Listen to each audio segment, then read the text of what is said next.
Hey guys, it's Tim, and this is Pro Wrestling Unlimited. So tonight was WWE Backlash, a SmackDown Live pay-per-view, and it was an alright show. I mean, if I had to rate it, I'd give it a 7. Some were saying that it was not as good as Payback. I say it was just as good as Payback, in my opinion, to be honest. There were a few matches that were really good. Well, I don't know if you could say really good for all three, but there were some good matches. There were some kind of dead matches.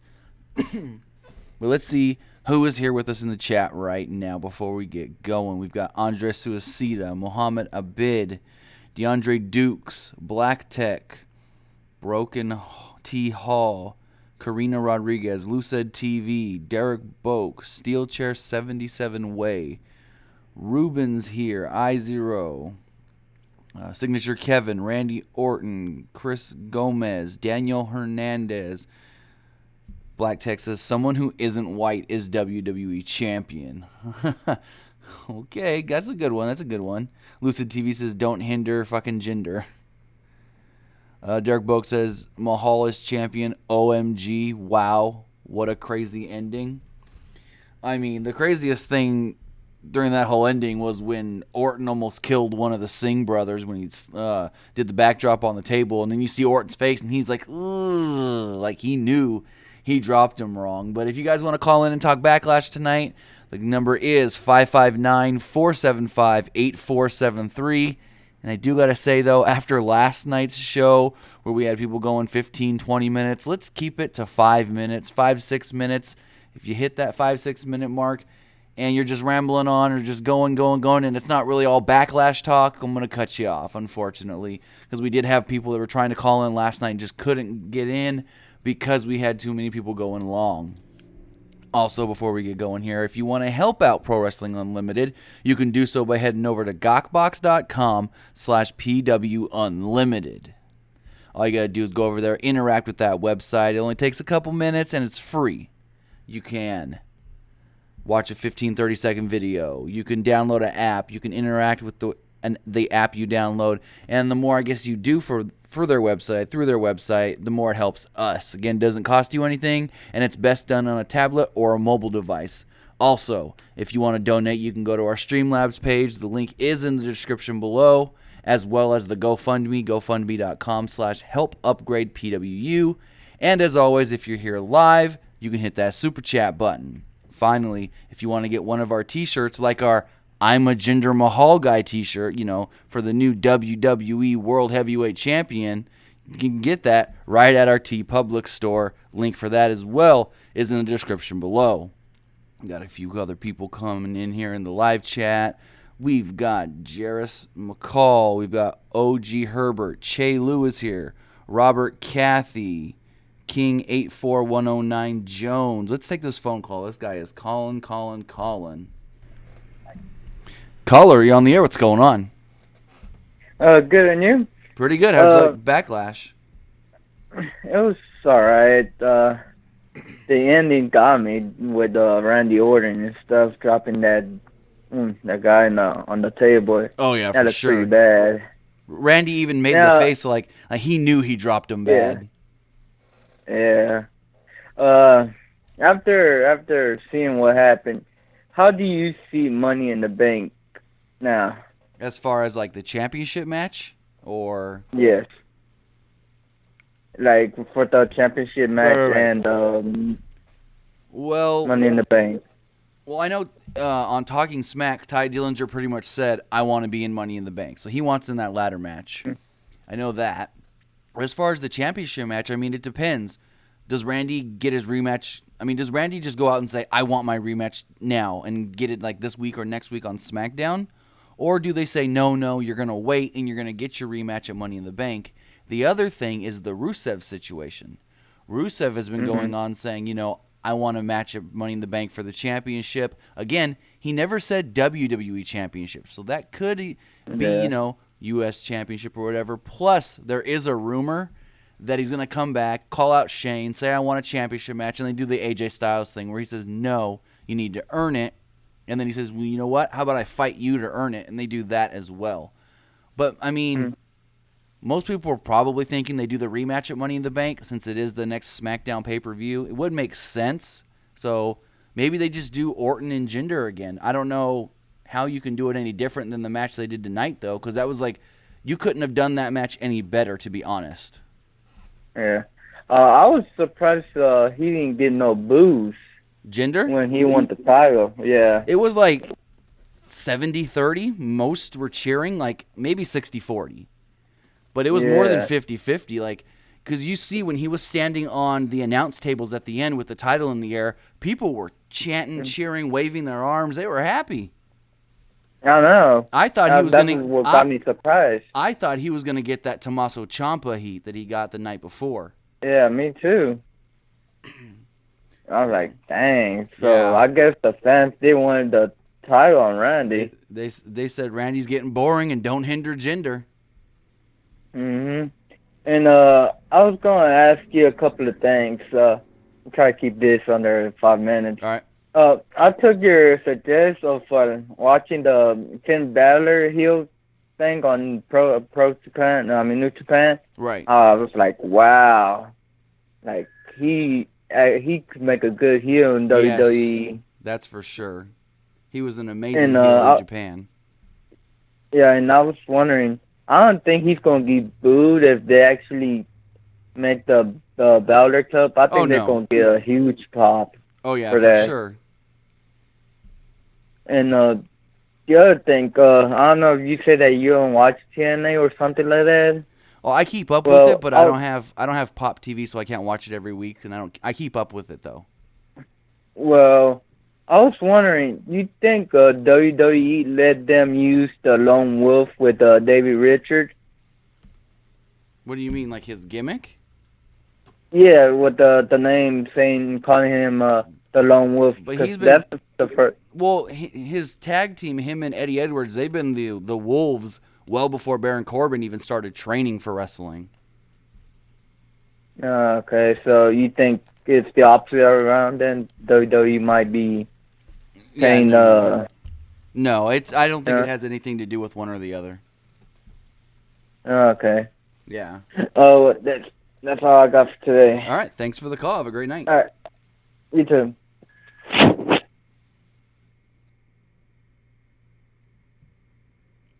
So as far as Backlash went, I mean, AJ Styles, Kevin Owens, what can I say about that match? That match was going great. That was a phenomenal match. And then AJ gets kind of stuck near the announce table and counted out. Like, the finish was just like, what the hell? How can you do it like that? That was so... I get it. Okay. Maybe they want to do the match again. They want to have the rematch, and AJ says, well, I got counted out. Give me another shot. I don't know how they go through with that. I don't know how they get that. But it's just like, really? Are they... That made no absolute sense whatsoever. Let's see what you guys are saying here in the chat. Signature Kevin says Jinder Mahal is WWE champion. I heard people were cheering and then booing. Yeah, like I said, it was like 60-40, if not more, for actually like in favor of cheers. It seemed like. Michael Brent says Ginger Juice. Kevon Brown, my jaw dropped when Mahal won. Gabe Boham says Backlash sucked. I rate it 3 out of 10. I don't know if I'd give it that low. I mean, I'd give it a 6 or a 7. I wouldn't say it's a 3 out of 10. AJ Styles here says, how many days will Flop Jinder be WWE champion? Caller, you're on the air. What's going on? Hello, Tim. Hello, Tim. Hello? Hello, Tim. Yeah. I can barely hear you. Yeah.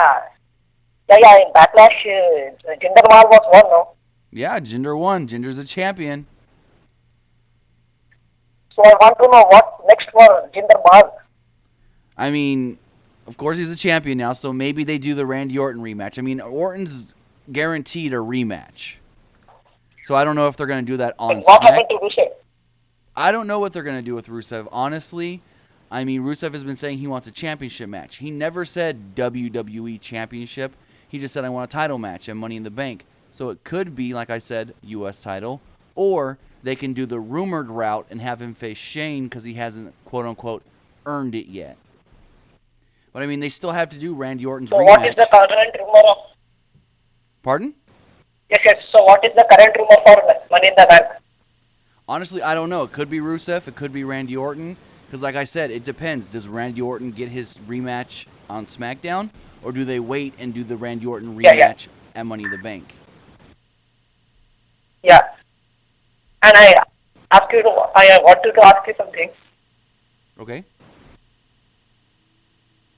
Okay, what will happen to Crazy Steve? To who? Crazy Steve. Crazy Steve. I don't know what you're saying. I can barely hear you. No, no, no. I want to ask what happened to Crazy Steve.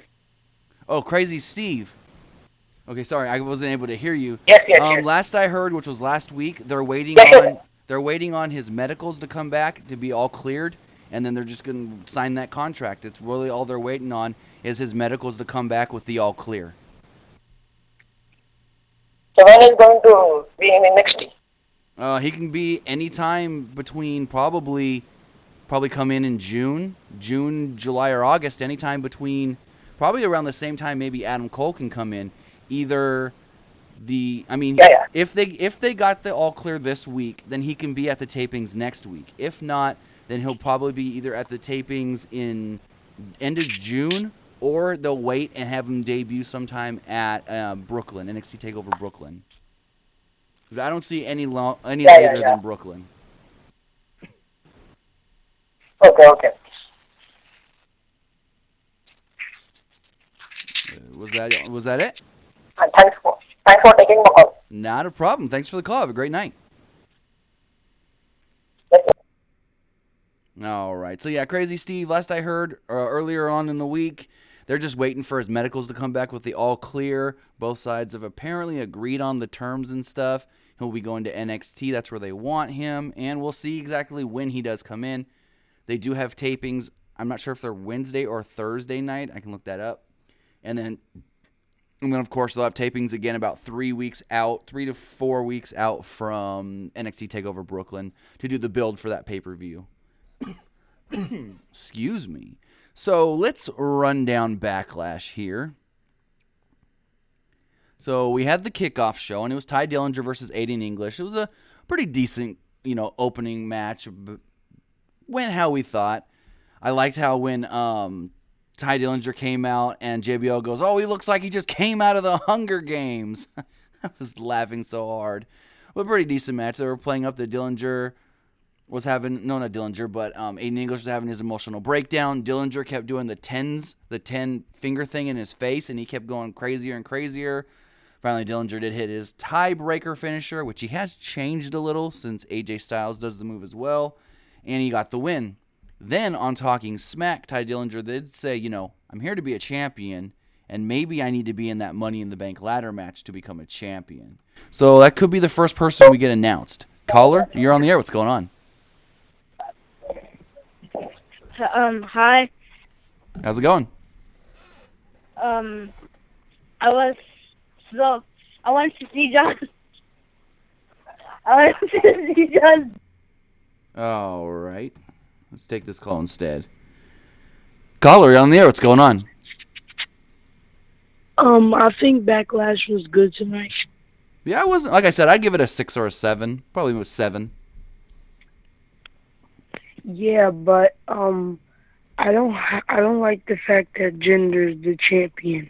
I mean, there's a lot of people that don't, but at the same time, there's a lot of people that think it's a good idea because it's something different. Yeah, I like how he became a jobber to a champion. Oh yeah, he's.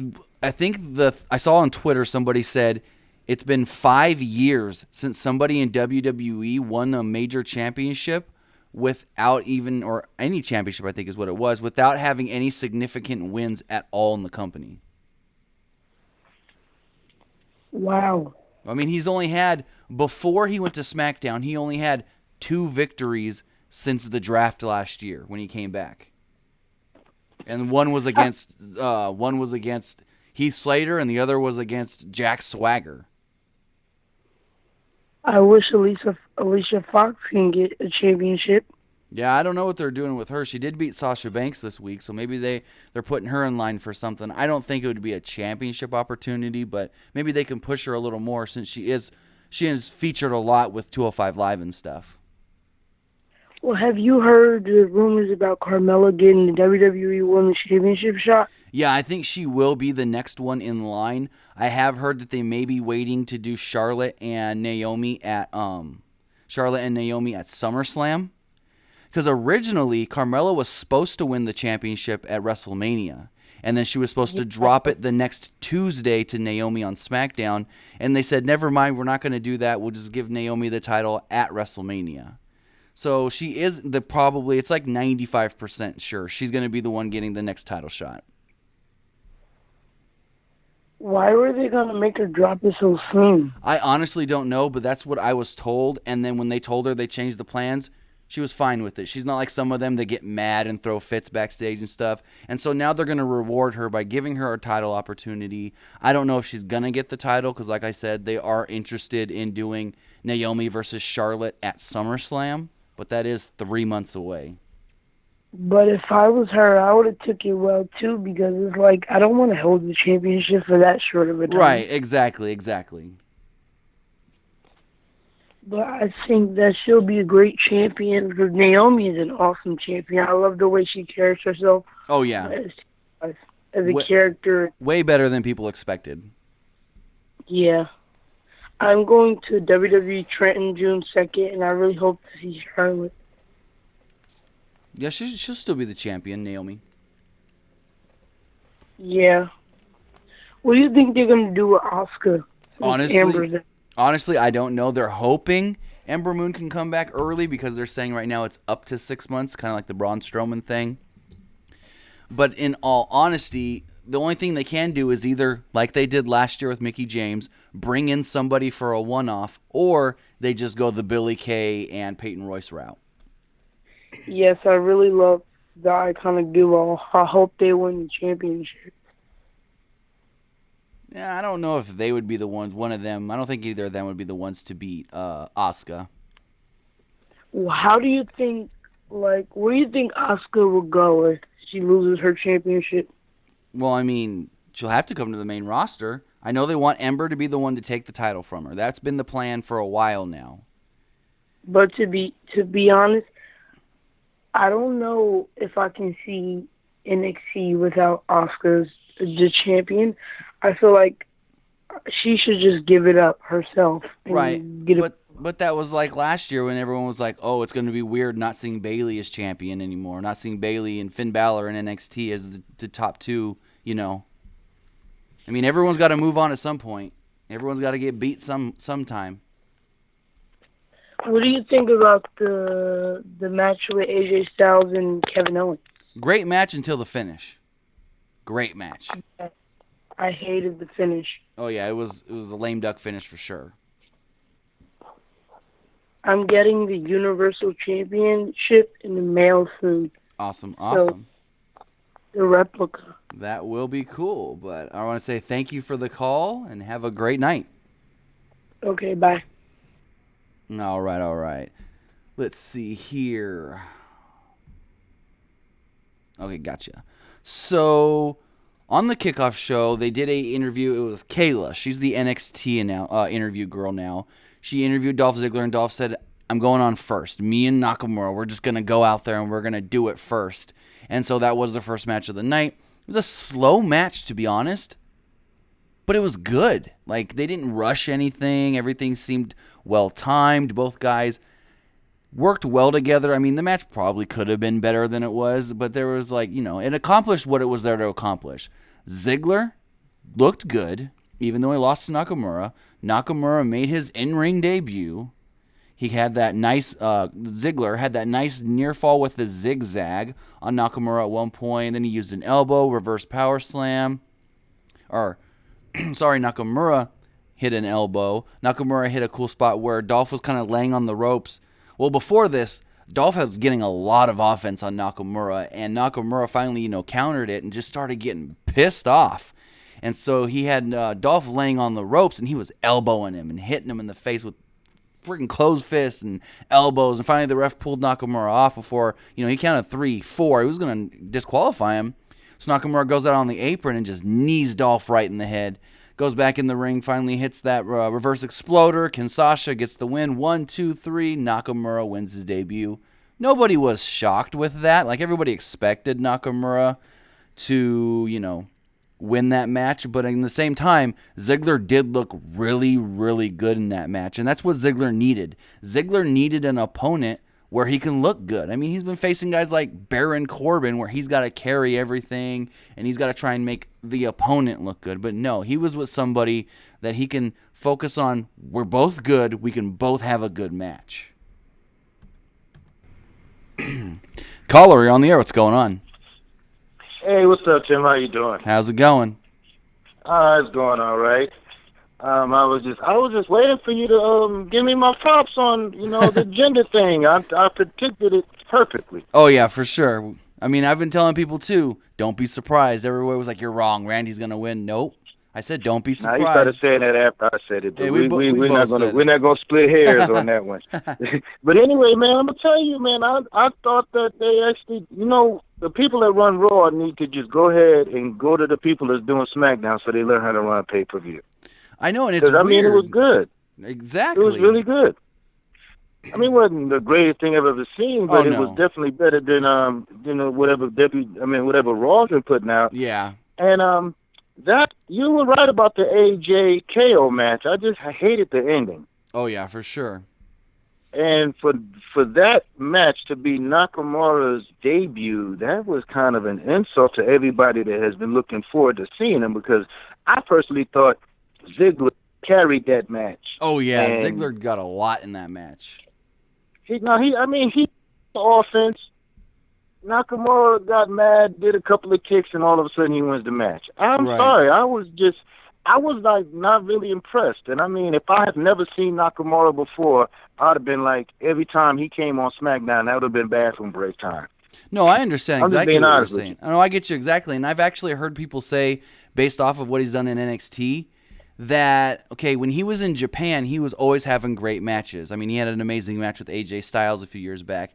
And now that he's come to America, he does less because he knows, I guess, this is what I've heard. Some people say that he knows that it's easier to impress the fans here in America than it is in Japan.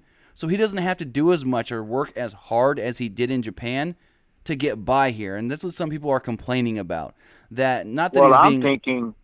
Oh, I'm sorry. Go ahead. I'm sorry. Not that he's being lazy or anything. It's just that he knows that he doesn't have to do as much. He's 38 years old, almost 4. He's getting up there, so he can tone it down. That was my point. That's what I was just getting ready to say. I mean, the man is what, almost 40. He can tone it down. Yeah. Can't do it like he used to. Exactly. And that's what some people are complaining about, that his style seems toned down ever since he's come to WWE. I wouldn't say toned. Yeah, I would say toned down, because if you looked at some of the stuff he did in Japan, I'm like, wow, this is not the same guy. Oh yeah, for sure. I mean, and like I said, the little Rocky Horror Picture Show stuff he's doing, I'm telling you, he's gonna get old in about 6 months, and he's either gonna be jobber status or whatever. Because people are not gonna, if he's not giving him the flash and stuff that he gave everybody in Japan, and he's like giving us like a watered down version. People are not going to want to see that. But, I mean, other than the cool song and the violin playing and all of that and people singing, after that, what's next? If this the product he's putting out, I don't even want to see the man. I'm just going to be honest with you. No, and that's what I was going to say. I'm not even excited about it. Because, like, when I went to SmackDown a few weeks ago, I had people come up to me, they recognized me from the YouTube stuff or whatever, and they were like, hey, is Nakamura going to be here? I know he doesn't get used every week on SmackDown yet. And everyone kept saying, not that they wanted to see if he was going to actually wrestle, but they wanted to sing his song and hear how the crowd reacted to his entrance. That's all they worried about. They didn't care to see what he actually did as far as if he was going to be on the show, which he wasn't. But all they cared about was, I want to see his entrance. I want to sing along. I want to hear the crowd. That's all he is in WWE. Everyone knows him as that guy with the song we sing and the violin. But I'm going to tell you, what it reminds me of? It reminds me of Matt Hardy's first run when he was like the Cruiserweight champion. Okay. and all of that. And he had that cool song, and he had the little hand signals and Right. stuff. When he was V1. After the song went off, I just that's when I went to go to the bathroom or something, because I just wanted to hear the song. Right. You know, that's before YouTube, when I found out I can download stuff off YouTube. Right. If I, so it's whatever. But look, I'm not gonna hold you up, because ain't Not a nobody gonna problem. be in the comments talking about me all bad like I did last night. Oh, that was But I just crazy. want to let you know, man, I'm loving the show. Yo, they need to do something with Nakamura. Either they need to release him and just put him back on NXT, or just, because what they're doing with him now, I'm telling you, in 6 months from now, I'm going to call you and everybody's going to be making comments about him. Right. It's going to get old. Yeah, they're not doing nothing with him, and I think, if they're not going to do nothing with him, if the WWE feel like they got gypped and getting a bad product from what they thought they was going to get, exactly, I would just release him. I'm not going to lie. I mean, I'd rather him be released and lose the song than have the song in terrible wrestling anyway. Right. I know that on house shows over the next month, he is advertised to be facing Owens with the title on the line, but I don't know if that would translate to TV or not. I mean, Owens can't carry him like Ziggler did. He's not as agile as Ziggler to carry him. True. I really believe those are going to be terrible matches. True. That's just my opinion. No, I fully understand what you're saying there. All right, well, look, Tim, let me get off this phone, because ain't nobody going to talk about me. It ain't my fault, y'all. Tim had me on the phone. Hey. Oh, HBN and you need to get together and do that podcast. I'm still waiting. We tried to do one this week. We that. tried to do a Backlash prediction show, but our time just couldn't match up. Man, your show got a lot of excuses and no podcast. Y'all making me mad, I'm telling you. It's hard when he's on the East Coast and I'm West Coast. What do y'all move? Shoot. I mean, good Lord. All right, I'll talk to you later, man. Not a problem. Have a good night. All right, bye. All right. So like he was saying with the Nakamura thing, and like I've said, people think Nakamura's a watered-down version of what he used to be, and he's just his song. And like I said, when I went to SmackDown, I had maybe, 4 or 5 people come up to me, and they were all like, hey, is Nakamura going to be here? I want to sing that song. I want to hear his music with people singing along and this and that. And it's like, really? That's all you cared about? You don't care about what he does, if he's going to be featured on the show or what? No, you just want to sing that song.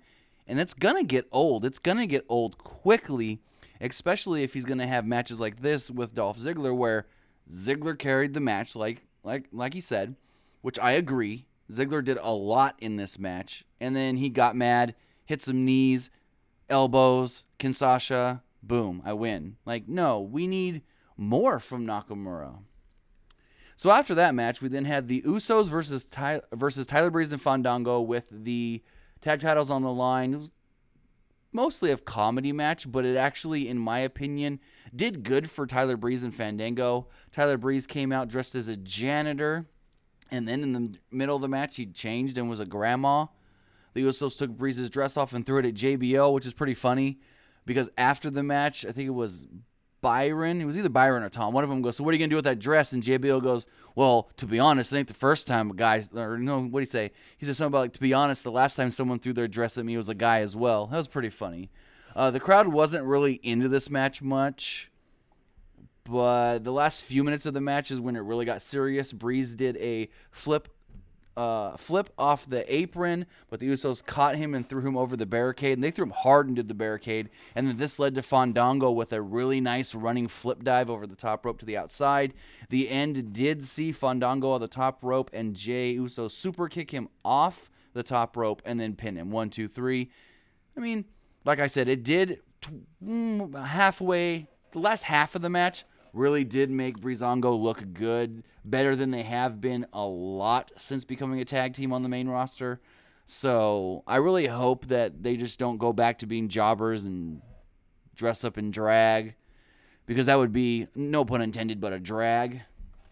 Because I really like Breezango as a tag team, even as singles. They're both really good. Caller, you're on the air. What's going on? Hello? What's going on? Yes. What's going on, man? No, man, I didn't see much of the match because I was working the whole time, but gotcha. I only saw like the Shinsuke Nakamura part, or the beginning of it. Okay. It was kind of decent. I didn't really like it like that, not much. Dolph Ziggler definitely did carry the match the Oh whole yeah, time. for sure. I'm not gonna lie. I'm not gonna lie. Even the other guy, like, I was listening the whole time. I'm like, oh wow, he's saying the truth, because that was crazy. So Yeah. I mean, no sense. And I was just saying, like, oh man. Afterwards, I just didn't see, like, I just seen the women's match. I didn't know who won from there on. I thought I was just working the whole time. Gotcha. Afterwards, I just didn't see anything else. I don't know who won and anything else, but I heard the crowd was good because Chicago, you know how it is. They were good. I think they were better the night before for Takeover, but they were still good. Taylor Bate match. Oh yeah. I'm saying the Taylor Bate match and was that was a good match though. Oh yeah, I'm gonna give it like a 4. That would probably be if not the best match in WWE, not just so far this year, but it'll probably be in the top 2 or 3 for best match of the year overall in WWE. You think so? I think so, unless they go to Brooklyn, have a rematch, and blow this one out of the water somehow. That would be crazy. Because they got to do the rematch. Did you think they're gonna do the rematch? I'm pretty sure. They have to because Tyler Bates got his rematch clause. Oh, for real? Just like Orton needs his rematch. Wait, who actually won from that match? Jinder Mahal, WWE champion. You're playing. Hey, I'll talk about that match here in a minute. We're running down the card, so I'll tell you exactly what happened. What? Yeah, Jinder's the champion. There's no way. Are you serious? 100%. You gotta be playing with me. 100% serious. That makes no sense. I thought it was all a joke. I thought it was just everyone playing around, like trolling and everything. Oh no! What? He even did a victory lap around the ring and ran through the crowd. It was a sight to be seen. There's no way that it happened. What? And Randy Orton almost killed a Singh brother. What? Yep. There's no fucking way. Really? Yeah. Okay, so who won from the match from Chris Jericho and not Chris Jericho? Fucking AJ Styles. AJ got counted out. For real? Yeah. That's how it went. Yep. Like I said, I'm running down the whole card, so I'll let you know exactly what happened with everything. Wow, that's crazy. Yeah. Well, I'm gonna let you go real quick and right. just tell me how it went. Thank you. No problem. Thanks for the call. Have a great night. Thank you. You too. All right, before we do more calls, more backlash, I got to check the chat. I don't want to neglect the chat. Let's see. Gerardo Mendoza says, the cleaner Tyler Breeze. That's a good one. That's a really good one. I like that a lot. Joseph Wyatt says, I'm hoping Breezango gets a rematch on Tuesday. I mean, okay, they did really well in this match. Like, they should be pushed more as one of the more top tag teams on SmackDown. But I don't know if you can say that they deserve a rematch or anything, not for the tag titles, especially with the plan going forward to be the New Day challenging. Let's see. Kato Patton says Nakamura has no storyline right now. Like I said, house show advertising has him challenging for the United States Championship, but we don't know if that's going to translate to TV because over the last month on TV, it was Kevin Owens, AJ Styles, but at house shows, Owens was working Sami Zayn. So, let's see. Oh, I lost it. I had something here in the chat that was interesting. Joseph White says, I thought Jinder Angle was stupid, but legit popped when he won. Yeah, that was crazy. Like, the crowd did. I don't know if it was a fact of they were shocked that he won, so they just cheered because it was like a natural reaction kind of thing, or that crowd was just, they wanted to see it happen. DCOS1972 says Bate versus Dunn equals match of the year. I mean, like I said, unless they have a better match going forward, like maybe Takeover Brooklyn, that's going to be top 3, most likely. If not top 2 or the match of the year. Let's see. Robert Cathy says Nakamura's good now. If you never saw only NXT and WWE stuff, his earlier stuff was intense. That's true. Spencer Hefferman says, I was watching the NBA playoffs. Celtics are top heel. That's a good one. I lost it. This chat's going faster than I can read it. Blackout says, money talks, that's why Jinder is champ. Joseph White says, I don't care what other people give it. I loved it no matter what. All right, so after we had the tag title match, we had Sami Zayn versus Baron Corbin. There was a pretty big upset in this match as Corbin dominated most of the match with Zayn doing his usual good jobs at selling. It was a basic pattern Baron Corbin match. It wasn't, over the speed of the match wasn't quick, even though Sami Zayn's in there and can't be fast, but they kind of played up, at least JBL did, saying that Sami Zayn's not a faster guy and that wouldn't hinder Baron as much as when he faces other guys. So I don't know where they were going with that. Zayn kicked out of the deep six, but Corbin didn't win with that move. Corbin would block many of Zayn's trademark spots. The crowd popped for the finish when Zayn hit the Aluva kick and got the win. Most people didn't expect Sami Zayn to get this win, as the rumor is that they're building Baron Corbin up for something big later on this year, so you'd expect Baron Corbin to win. So maybe that was their one big swerve, other than Jinder. I don't know exactly the reasoning for Sami winning. Maybe there's going to be a push for Sami in Money in the Bank. I don't know. I could see both of those guys, though, going on and having spots in the Money in the Bank ladder match. We then had the Singh brothers arrive, and there was a limousine behind them. They had this carpet that they pulled out of their car, and they put it in front of one of the doors for the limo, and out came Mahal. Mahal did the Foreign Menace promo. The crowd reacted to him like he was a star at first. Like, they popped for him when he walked out that limo. Then he did all that stuff, and they were just like, whatever. There were some CM Punk chants during that, and I mean, it's expected. It's Chicago. He said that he would turn the universe of doubters and discriminators into believers. Definitely played up being a babyface from India, even though the crowd was taking him as a heel. We then had the 6-woman tag match. Charlotte, Naomi, Becky taking on Natty, Carmella, Tamina. It was just a match. It was whatever. Ellsworth came out first to introduce Carmella, and then we went on from there. Most of the match was Naomi being worked over until Lynch made the hot tag. Lynch was doing very well in this match. Tamina played powerhouse. The finish saw Natalya put the sharpshooter on Becky Lynch after a second attempt in the middle of the ring. Nobody came in to save her, and she just tapped out. Again, just a match, and right now I am hearing that the next challenger for Naomi could be Carmella. Caller, you're on the air. What's going on? What's going on, Tim? How's it going? Oh man, I'm gonna say that I'm not really, like shocked. I knew it was a possibility. Right. That Jinder was gonna win the title, but I really don't see this going past Money in the Bank. To be honest, I really don't. I see him dropping the title. You know what? Keep in mind, they could even just pull the Jericho and take the belt off him on SmackDown. Right, they could. They could do that, and it's like, okay, my first thought was this.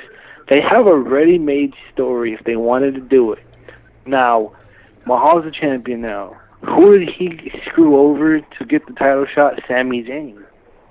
Okay, that's true. Sami That's Zayn's true. So, they could build that up. Oh, you screwed me over to get the title shot. You're the champion now, and I want a shot. They could do that. Exactly. And did you see Talking Smack? No, I did not. Well, they had Kevin Owens on there, and Kevin Owens goes, okay, I'm still your United States champion. I'm the face of America, but I don't want to just be the face of America. I want to be the face of the WWE. Then Renee asked him about Jinder being the champion. He goes, I'll be a man about it. If I see Jinder backstage, I'm going to say congratulations, but then I'm also going to tell him that I'm going to take that title from him. So Kevin Owens, as U.S. champion, is already saying that he wants to challenge for the WWE championship as well. Right. And, from based on the ending of the Owens match, he won't even be in the Money in the Bank match. He's probably going to be in a rematch. And to be honest, AJ doesn't need to be in the Money in the Bank match. True. He's already over. He doesn't need to be in that situation. Right. It's like... And then Shane and Daniel Bryan could also do the thing where all the winners from Backlash could automatically be entered into the Money in the Bank match as well. That would be a good idea. Plus, there really isn't much talent on the roster to do like a ton of qualifying matches, which that would be pretty cool to see, to be honest. Yeah. But I am curious. Did they scrap the Rusev thing? Honestly, I don't know. Because Rusev was supposed to be there on Tuesday. They had been building it up for like 2 or 3 weeks. And then Tuesday comes, he's not there, and he goes on Twitter and says, "Sorry, I'm at a hockey game." It's like you start thinking about it. Okay, I started thinking in the back of my head that when we didn't see Rusev on Thursday or Tuesday, I was thinking, you know what? I think Jinder's winning the title. Right. I started to think that, and it's not a bad thing. I understand WWE trying to go in a different direction to see how it plays out, and us fans want to see something new. And to be honest, Orton has been a very boring champion. Yeah, I can agree with that. Right. The feud with Bray Wyatt, I'm glad that's over with. But the thing that, dude, you got to feel for Bray Wyatt right now. Right. That's for sure. You really do. And it's like, okay, now Jin's the champion. Let's see where this goes. Obviously, Right. AJ and the creative ending with AJ and Owens was perfect. Keeps that going. And the thing is, and I also get this thought, like, okay, Orton could win it back, but then he'd have 14 titles, and it'd be closer to Ric Flair, which is like kind of, the same record, Did you hear JBL tonight make reference to saying that there's only 2 people that have more championships than Randy Orton? He wasn't going to just say that on his own. That had to be a line that was fed to him. Oh, it had to be, and I'm not gonna lie, man, the thought crossed me. Think about Exactly. this. Imagine you're holding the title past Money in the Bank, and who's coming back to SmackDown on July 4th? John Cena. I wouldn't put it past WWE to have Cena end up winning the belt and losing to Nakamura at WrestleMania. I really wouldn't. I really wouldn't. But it is what it is. And to be honest, I was a little underwhelmed by the show tonight. Right. I can see where you could say that. The AJ Owens match should have gone longer, to be honest. I like it was, but the thing with Tyler Breeze and Fandango is, I understand they're trying to do comedy stuff and do cool stuff, but come on, Tyler Breeze deserves to show what he has. Oh yeah, that's for sure. I mean, remember the great matches he's had in NXT. He had an amazing match with Jushin Thunder Liger. He had a great match with Hideo Itami. All the stuff he was doing with Tyson Kidd.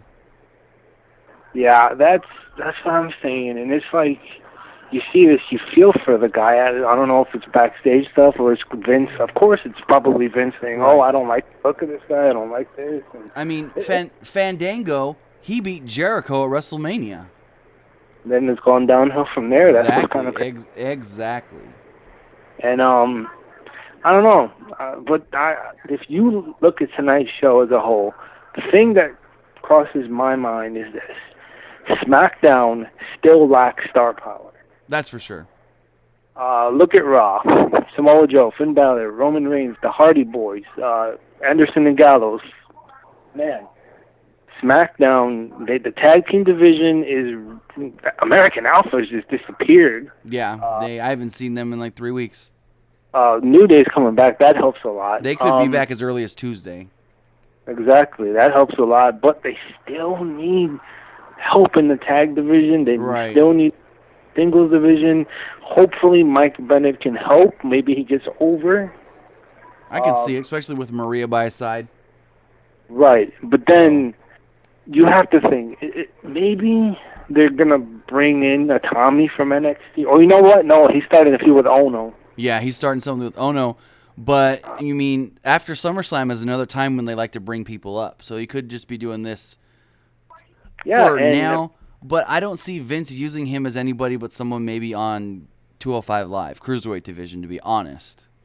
Yeah, and didn't Meltzer say that Gargano's being called up or something? Both of them, Gargano and Ciampa, are both being called up very soon. And they didn't want him as a tag team, so that's why they split them. They want them separate. I will be honest.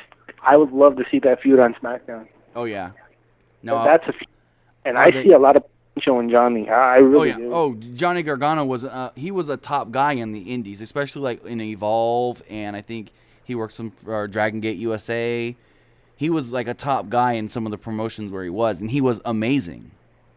Right, and you have a ready-made story for if you decide to put the WWE title on Gargano in the future. That's a perfect story. You know, a guy that's come full circle. Right. And it's like, yeah, like I said, star power is needed. Hopefully, they're probably the mindset is they're thinking Rusev's going to be back. They're thinking they're going to get Mike Bennett. They're thinking about all this other stuff. The New Day's come back. So they're probably thinking that they're going to be in good shape for now. Right. But you have to do something. You have to get more star power. The Cena, I feel like Cena's, after a year or two, I think that's going to be the end for him. Well, he's coming back this year. He's going to be very limited. I think in maybe 2 years from now, he's probably gonna be like The Rock. To be honest. Oh yeah, because I mean he just finished filming one movie, and I know he's got another movie he's got to film this year as well. Right. Okay. And I have to ask this question because this is a thing that comes up. All right. Last one. All right. This is the time of the year where the speculation begins. Who is going to be the return and the cover athlete for the next video? For the next video game? Now, I don't know, because you also got to say, because like with this year, Brock was the cover athlete, but he wasn't the return. So I don't know. I haven't really heard anything. I know some are saying that they should do Undertaker. But at the same time, you would have had to have made that decision well before WrestleMania. And they probably didn't. I don't know if they knew that early, if he was retiring, and if they were going to do anything big with him like that. So some are saying put Kurt Angle in the video game as the pre-order bonus. That would work. Yep, and the thing is, you know, obviously it's not going to happen, but the relationships like to get mended through the video game, and right. CM Punk would be a perfect candidate. I don't think he would do it, to be honest. He has said before that, you know, he would consider himself a failure if he ever went back to working with WWE. Yeah, I'm just throwing it out there because that's how I get what you're saying, though, like the Ultimate Warrior thing. Exactly. Maybe give it a few more years. Hope he comes back to wrestling. And to be honest, man, let's hope Money in the Bank is much better than what we've seen tonight. Yeah. But have a good one. All right, thanks for the call. Have a great night. You too. All right, so before we take any more calls, let's check the chat, and then we're going to talk about the U.S. title match. Let's see. Joseph Wyatt says he can't see Mike Bennett getting over. So, like I said, you know, at least at first, he's going to get over to an extent because he's going to have Maria there by his side. Maria's a very pretty girl. I mean, she's a hot chick. She did Playboy. She's been in the WWE before. And she hasn't been seen in the WWE for, what is it now, 6-7 years? Since she left the WWE, I think it is, roughly. And so when she comes back, you're going to get that pop for her. And because he's associated with her, there you go. Ryan Armstrong says, do you like the Goldust heel turn? Yes. A heel Goldust is a good Goldust. Let's see what else we got. Some of you guys are talking about the women. Some of you are still asking about Crazy Steve. He is slated to be coming into NXT soon. Like I said earlier, they're waiting on his medicals to come back and get the all clear on that. Joseph Wyatt also says that he thinks Charlotte should always be a heel. Very true. And I think this babyface thing is short term, just so they could have evened things out for right now. Yeah, so the WWE United States Championship match was a very good match. Finish killed the match, but the match itself before the finish, really good match. Styles went for a Styles class on the announce table at one point, but Styles' legs fell into the opening where a monitor would be. Styles was then hanging from the table with the idea that his right knee was hurt, and he ended up getting counted out. Owens kicked him after the match. Styles had his knee worked over much of the match. He went for the phenomenal forearm, lost his balance on the ropes, and was selling that. Like I said, very good match.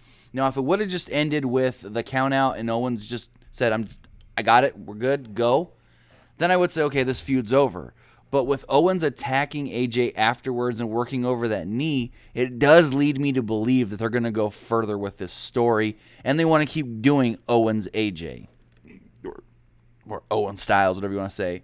Crowd was into this for the most part, but then at the same time, with that finish, it kind of took them out, and then it took the crowd out of it when they got that DQ finish, and then we went into Luke Harper versus Eric Rowan. was an all right match. Both guys worked really hard. You can tell they were trying to put on a good match, but the crowd was just dead. Like I said, the crowd was not into this, especially after the finish of the U.S. title match.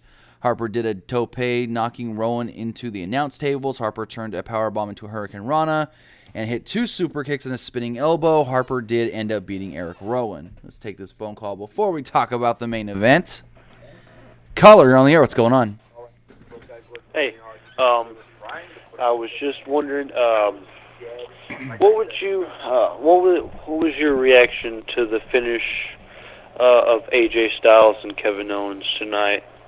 I honestly thought, when AJ was sitting there stuck on the table, I thought maybe they would count 8, and then he'd start getting out of it. They'd count 9, he'd get out of it, and right before they say 10, he'd get in.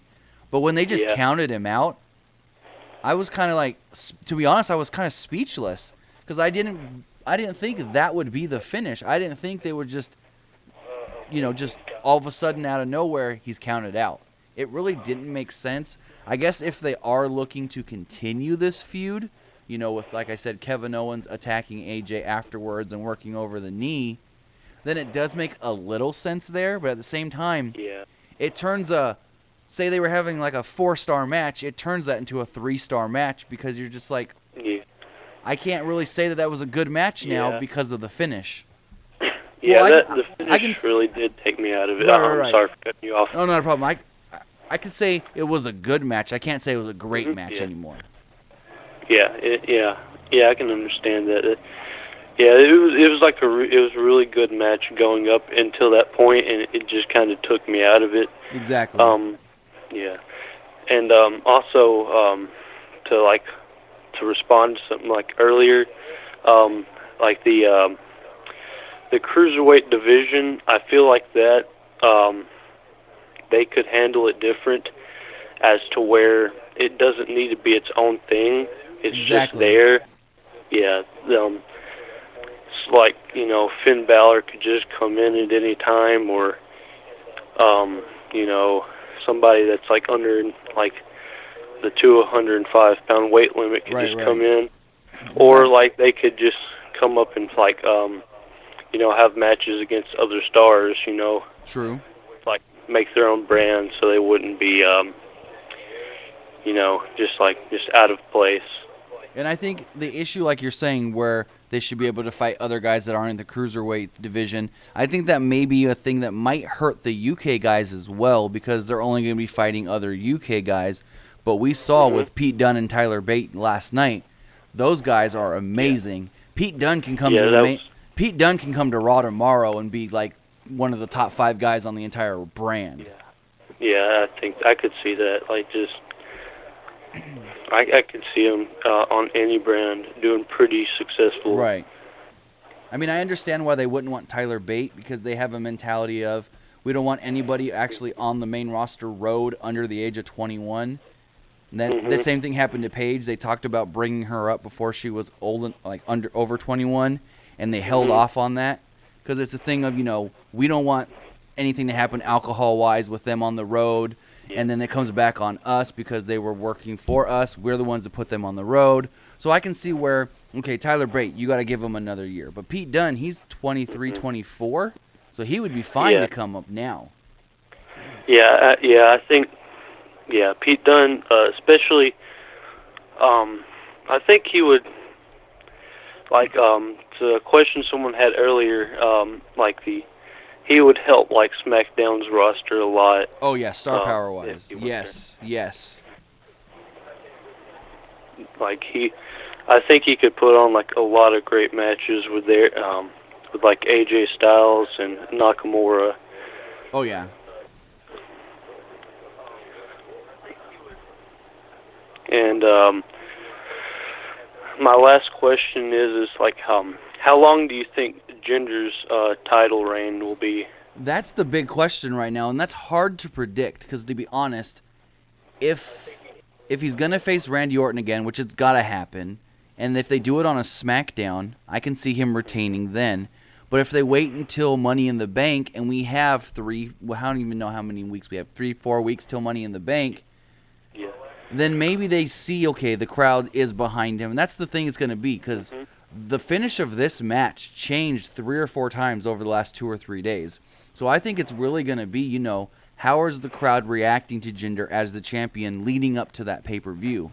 If the crowd's behind him, or if the crowd, he's getting that good heel heat, they can keep the title on him longer. But if they feel like the crowd's just not into it at all, then they take the title off of him at the next pay-per-view. That's what I think is going to happen. It's really going to come down to reactions, whether he's getting a good heel reaction or if the crowd really sounds like they're into it. But if the crowd's just not into him as the champion and he's just faintly getting reactions, then I think they'll take it off of him sooner. Yeah. But, I mean, this is something different that they could really do something good with, I feel. Yeah.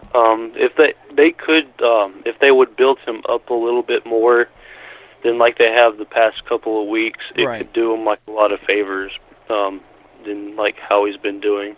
Exactly. And he could probably get a pretty good reaction from the fans. Well, like I said earlier, he got a good reaction. Like, he got a good pop when he got the pinfall. Yeah, he did.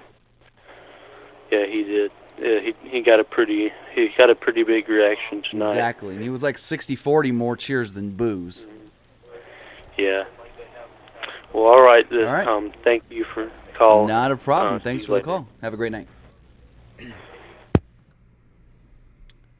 But yeah, that's the thing with Jinder. It's like he hasn't been in this position long enough to know how it's going to work. You can say, oh, well, look, this last month he's done not that great. But it's because they just threw him into it. He said on the Jericho podcast, which was like a week ago, he was told the day of that six-pack challenge that he was winning, and he thought they were joking with him at first when they told him he was winning.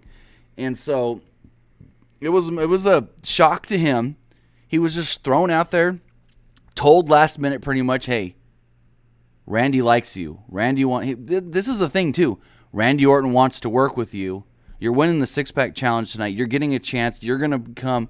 Well, they didn't tell him then he was going to become champ, but they told him that he was going to become number one contender. And that's the other thing. Randy Orton lobbied to work with Jinder, according to Jinder. And I have heard that from other sources as well, that Randy Orton does like Jinder and thinks there's potential in Jinder.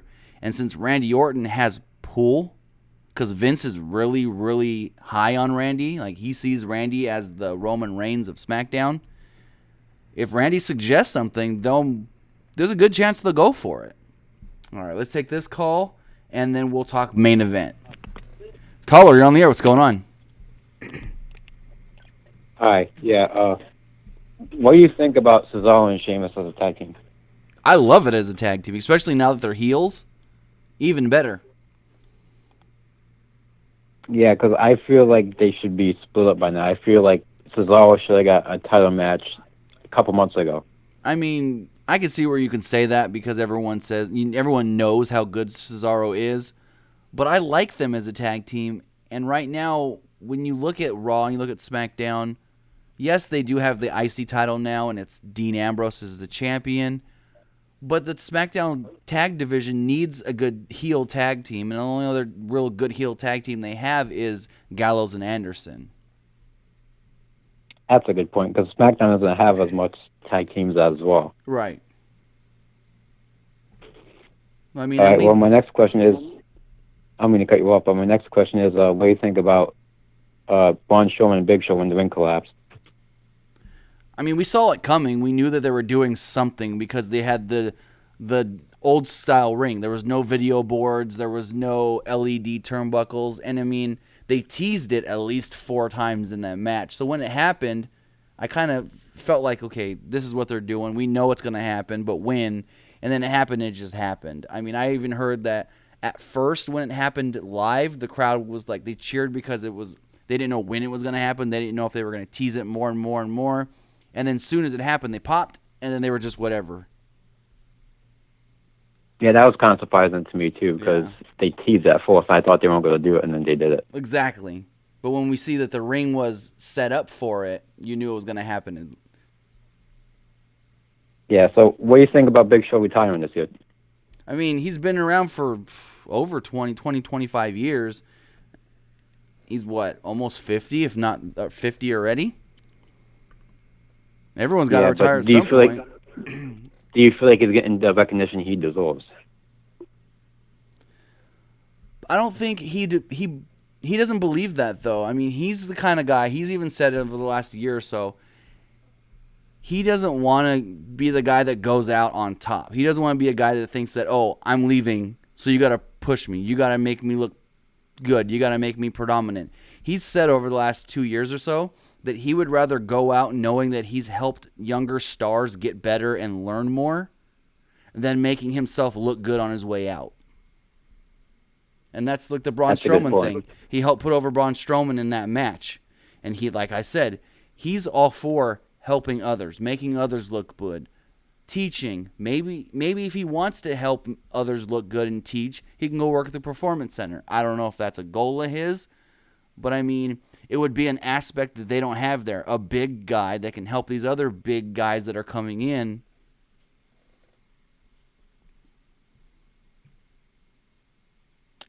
Yeah, that's a really good point, actually. Yeah, so, I mean, they got Shawn Michaels down there training, and no one expected that.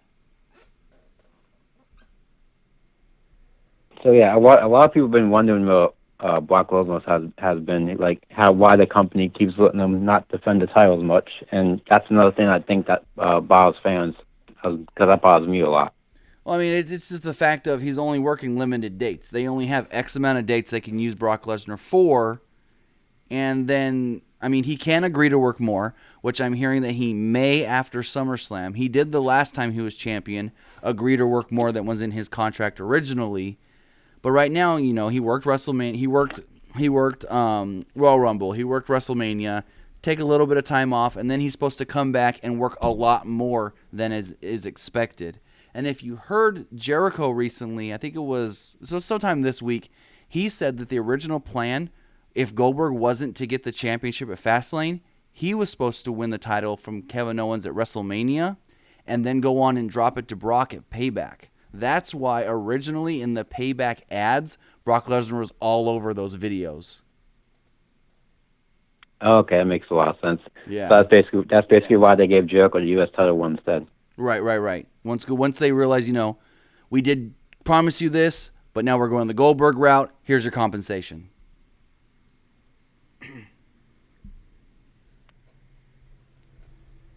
Yeah, well, isn't there like a 30-day title policy that technically a lot of people feel like Lesnar isn't invalidating that? What do you mean? Oh, the 30-day rule? Yeah, the 30-day, got defending title in 30 days. Right. But that's the thing of, they've kind of hinted towards that with the whole Naomi thing earlier this year, where they say that because of your injury, you can't defend it for 30 days. But with Brock, his whole thing is, hey, they're not booking me. It's not my fault I'm not defending it. Because that's what he can... Honestly, if they come back and somebody tries to make that point to Paul Heyman and Brock Lesnar, all I have to say is, well, they didn't call us to be at the show. So that's the way they can... That's a cop-out way to get out of it, to be honest. Yeah, they did strip Finn Balor when he had that injury too. So. Right, but Finn, they knew Finn was going to be out for months. With the Naomi, they just thought she was going to be out for 2 months, and she did come back a little early. All right, well, thank you. Thanks for taking my call. Not a problem. Have a good night. Thanks for the call. Have a good night. And see, that's the difference. With Finn, when he went down with his injury, they knew he was going to be out for months. So they had to take the title off of him. With Naomi, they took the title off of her because they thought, okay, 1 to 2 months. That may not be enough time for WrestleMania. Then when they heard that she can come back in time for Mania, possibly, that's when they shifted things around. Carmella was supposed to win the title and then drop it to Naomi either that next couple of days, because that's when they thought Naomi would be cleared. Once she did get cleared for Mania, that's when they shifted things around. But anyways, Backlash. First, let's see what you guys are saying in the chat. A lot of you are asking this question. Killian Murphy says, who does Ginger drop the title to and when? That is the big question. Like, does Orton get it right back? Do they go with somebody else next as a challenger? Like I said, does Orton get his rematch on SmackDown? Because I'm feeling if he gets the rematch on SmackDown, he ain't going to win it back then. If he gets the rematch at, say, Money in the Bank, the next pay-per-view, then maybe he can get it back then. So, Stop the One says Carmella would have won WrestleMania if Naomi wasn't good. Yes, I heard this week. Oh, actually, I heard it just 2 days ago, Friday. I was told that originally Carmella was supposed to win the championship, the women's title, at WrestleMania. She was then supposed to hold it just long enough till Naomi was cleared, come back, and then they put that title on Naomi. Yes, she was supposed to be only a placeholder champion, but hey, I understand the whole thing about it. It was somebody that they would probably get a good reaction at Mania and then have, a decent time as the champ. I don't know. They were only really hoping that she held it for 2 to 9 days. But yeah, that was at one point the plan, for her to hold it just long enough for Naomi to come back. So here at Backlash, we had the main event, Randy Orton versus Jinder Mahal. The crowd was very into this match early. They seemed to lose little interest about quarter, halfway mark, and then they picked it right back in. Picked back up. It wasn't a great match, but they couldn't have done this match really much better than they actually did. I'm glad that they put this on last and not the AJ Styles Kevin Owens match, because not only was it rumored to be going on last, but yesterday they sent out one of their email blasts from the WWE Network saying, hey, get payback. You'll see the main event, U.S. title, Randy or Kevin Owens, AJ Styles. And I'm glad this went on last, because we need that visual of the screen going black and Jinder the champion. So the match was going on normal. Randy tried to hit an RKO like the first thing. Jinder got out of the ring, before the bell even rang, Randy attacked Jinder. Jinder finally got away. He was outside. Came back in, and then boom, went for an RKO, but he reversed it, countered it. Match went on from there. It was a little slow at the beginning, but it was fine because it was, a Randy Orton style match. Then later on in the match, they started trading back and forth, and it looked like Orton was going to win. He hit an RKO late after Jinder had been working over his shoulder. They played up the fact that Randy Orton has had a lot of shoulder injuries, and Jinder worked on that shoulder a lot, tugging at the arm, throwing him into the LED board on the outside. And then Randy finally hits an RKO in the middle of the ring, but the shoulder. Because it was the shoulder he takes the RKO with. He couldn't get over to Jinder in time, and as he was crawling over there, the Singh brothers pulled Jinder out of the ring. So the Singh brothers got Jinder on the outside. Randy goes to the outside, attacks the Singh brothers. Now you're going to say, well, shouldn't the ref have kicked them out of ringside for pulling Jinder out of the ring? I thought that too at first, but because Randy attacked them so quickly, the ref had no time to say, you're ejected, you're ejected. So we go on, and then you could say, well, Randy's fighting with them at ringside. Isn't that a DQ on Jinder? No, because the Singh brothers never actually touched Randy. They started yelling at Randy. They were like, leave him alone. That's our guy. Da-da-da-da-da. Sounded like one of them was yelling in Hindi. And so Randy kicked them. They kicked them both in the gut, threw one of them on top of the announce table, then grabbed the other one, threw him on another announce table. Then he almost killed one of them. Randy Orton takes one of the Singh brothers, backdrop on the farthest announce table from the hard camera. Then he goes and grabs the other Singh brother, picks him up for the backdrop, and Randy literally just throws the guy in the air.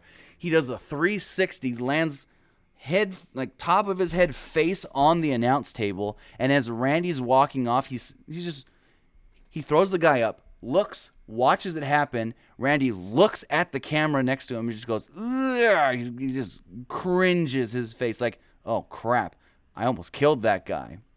They then go on where the Singh brothers kind of tried to get in the ring while Randy was in the ring.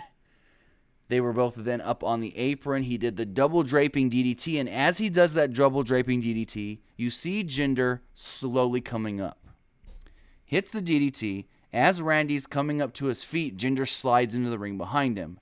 Jinder then grabs Orton from behind with his Cobra Clutch. One, boom, slams him down. Cobra Clutch, I guess Cobra Clutch Slam, or however you want to call that. And he pins him. 1, 2, 3, clean in the middle of the ring. Now, yes, you can say, well, the Singh brothers helped him. The Singh brothers this.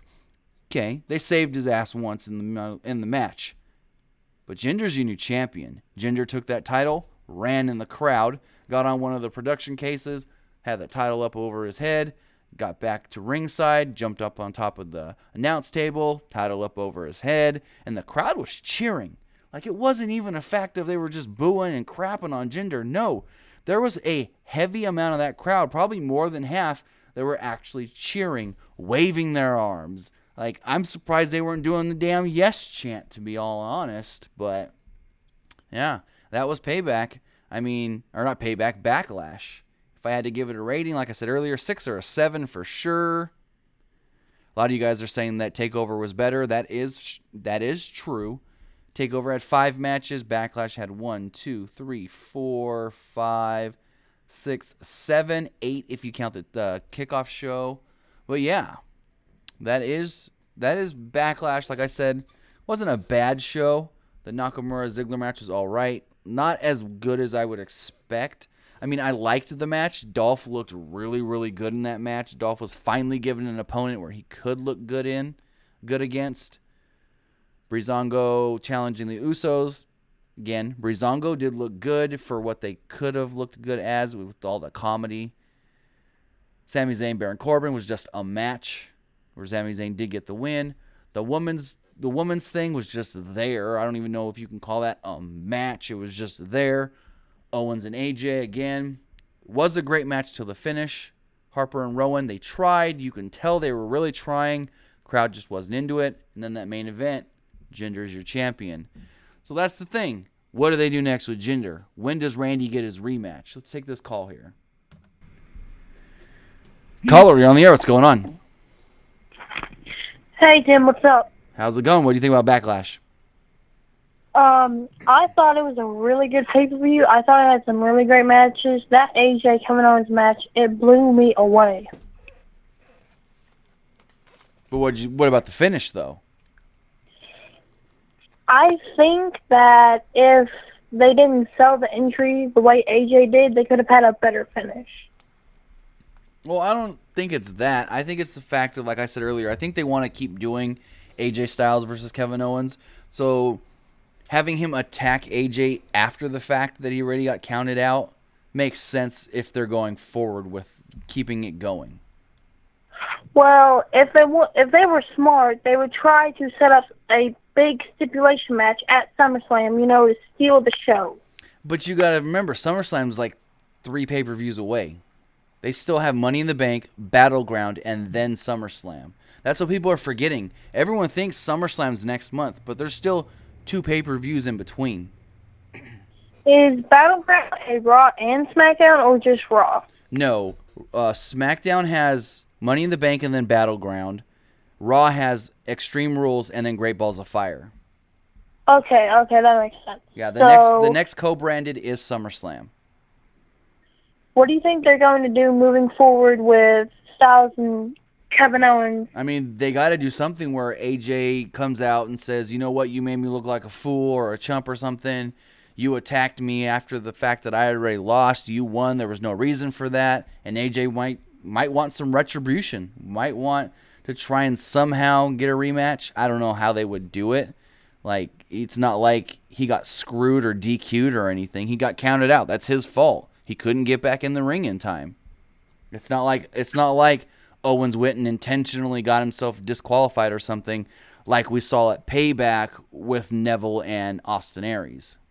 Yeah. So, do you think maybe they could do something with maybe Styles versus Zayn with a number 1 contendership on the line, have Styles win that match? That could be a good idea because, I mean, there has to be a reason Sami Zayn went over Baron Corbin. They couldn't have just done that to do it. With Baron Corbin being, groomed to be some big star, there has to be a reason they put Sami Zayn over, whether it be like you just suggested, having him look good just so he can get a quote-unquote number 1 contender match to lose to AJ. Maybe you're right. Maybe that could be the way they're going. Yeah, I think that would be a really good match between him and Styles. Oh, yeah, that would be a good match. Depending on if Styles sells his injury during that match. Right.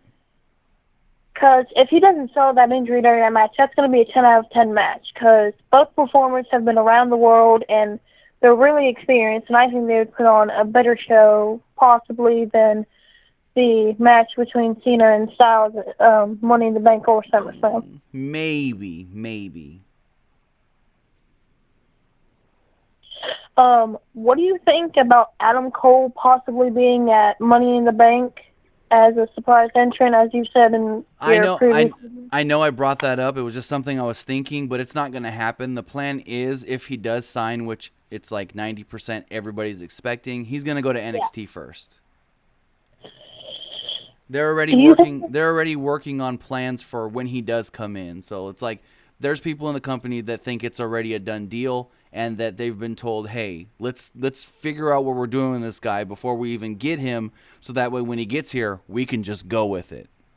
Yeah, I know this would be a long shot, but it would probably be possible. Do you think they'd put him against Cien Almas, Andreas Cien Almas, just to put him over? Because that's what he's been doing as of late with the new guys coming in. I think with Bobby Roode. Right. Go ahead. Right. I did think about that. I thought about what they did with Aleister Black.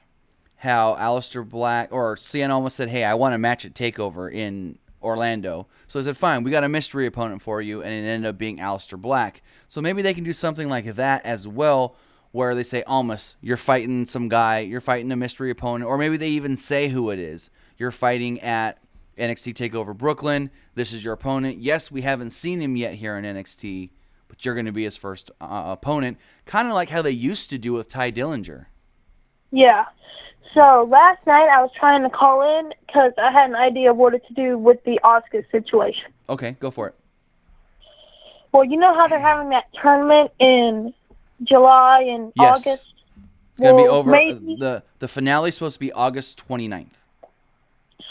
All right, well, I was thinking maybe have the winner of the women's tournament get a shot at the NXT women's title. Okay. I mean, that could be a prize at the end, depending on if they're on the main roster or coming from another company. But with the finals not being till after SummerSlam weekend, after NXT TakeOver Brooklyn, what do you do with Asuka at NXT TakeOver Brooklyn?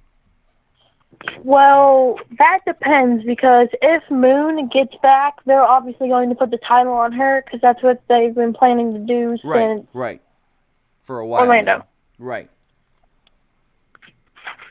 Do you think Gargano and Ciampa will automatically just go to the main roster, or maybe have some matches back down in NXT?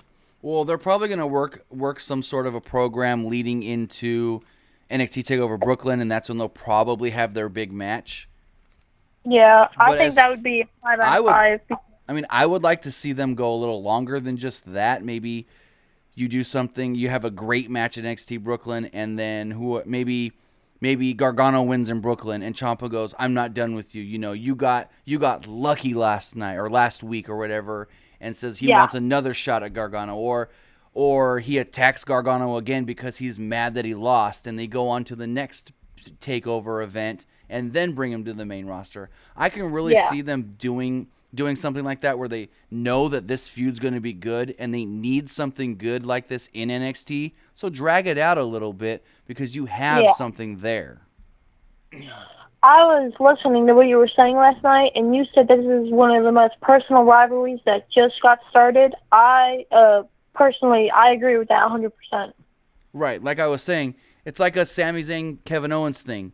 They're really close. They're pretty much best friends in real life. So you're going to have better matches because you're willing to hit them harder. You're willing to slam them harder. You're willing to do things that you may not want to do with somebody that you're not as familiar with, because, one, you don't know how they're going to react if you mess something up, or if you do something that you think isn't bad but they might think is bad. So working with somebody that you're so familiar with and so close with can have amazing matches, and that's also why I think if Adam Cole ever comes to the main roster, he's going to have amazing matches with Kevin Owens, because him and Kevin Owens are closer than Owens and Sami Zayn. Yeah, I agree with that, because Owens and Zayn go all the way back to ROH. I remember their match at, was it Final Battle back in 2010 when they had that really big ladder match? I think so.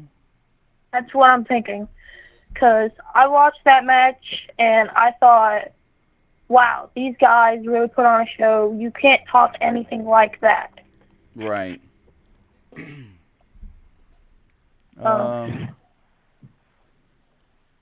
What do you think about Cena possibly coming back early? Cena's coming back July 4th.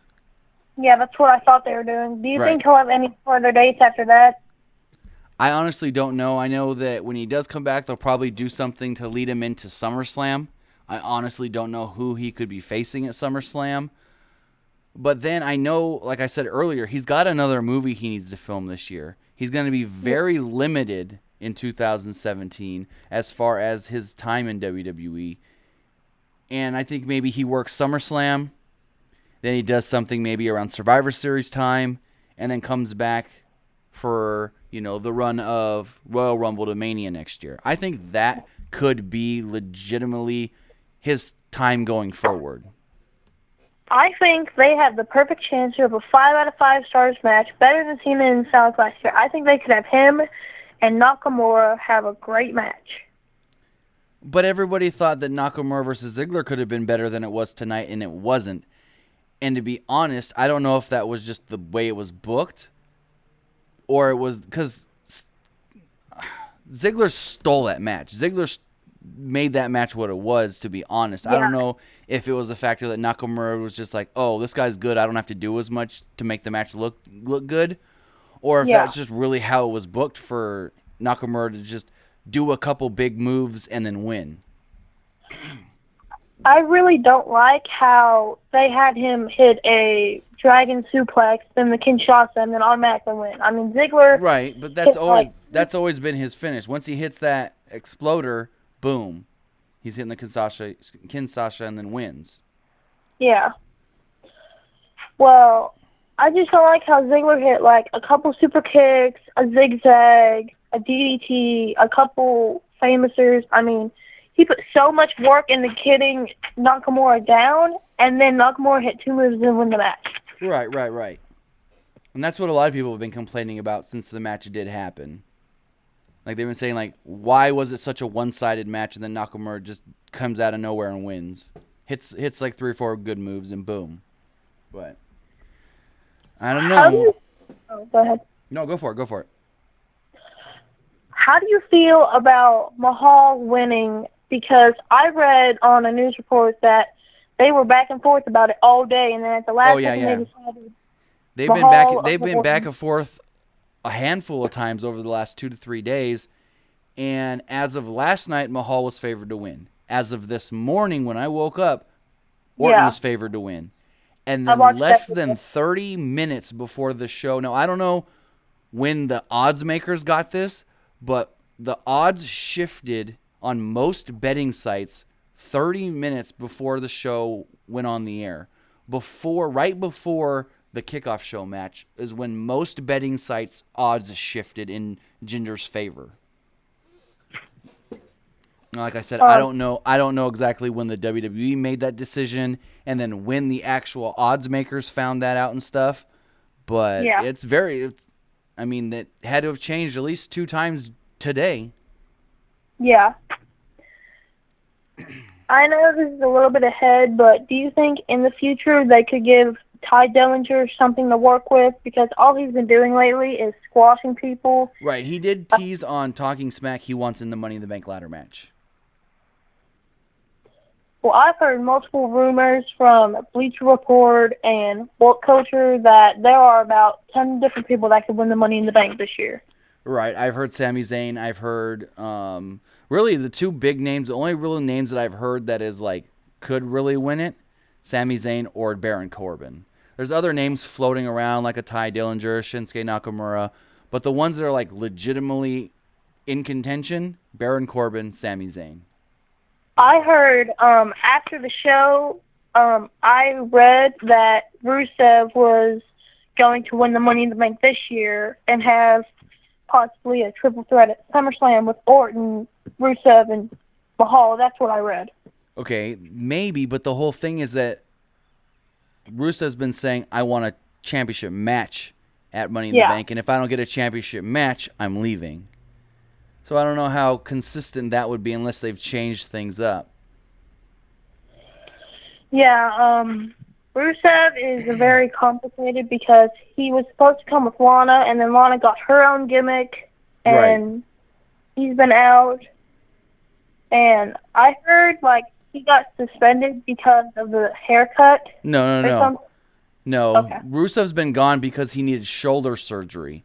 What happened was he's known for a while that his shoulder was bad. He was trying to not have the surgery until after WrestleMania. They were just going to put him in the Andre the Giant Memorial Battle Royal, let him wrestle at WrestleMania, get his little whatever payday, and then he would go on to have the surgery. But about 2 to 3 weeks before WrestleMania, he went for an evaluation with his doctor, and his doctor said, no, if you work any more before getting that surgery, you're going to have major problems. So that's why he went out before Mania. He didn't get suspended for the haircut. They don't care about that. I mean, it's not... We saw with like Eva Marie, they told her to dye her hair blonde. She dyed it red, and they were all happy. So, no, I don't think that's the issue at all. It actually played into the handsome Rusev storyline, if you want to really say that. Yeah. What do you think about the SmackDown Women's Championship title picture? Because it looks like they're going to try to do Naomi versus Charlotte at SummerSlam. I mean, that's what I've heard. Right. If they want to do something different, I mean, they could do maybe a Carmella storyline. Carmella is in line to get the next title match. Okay.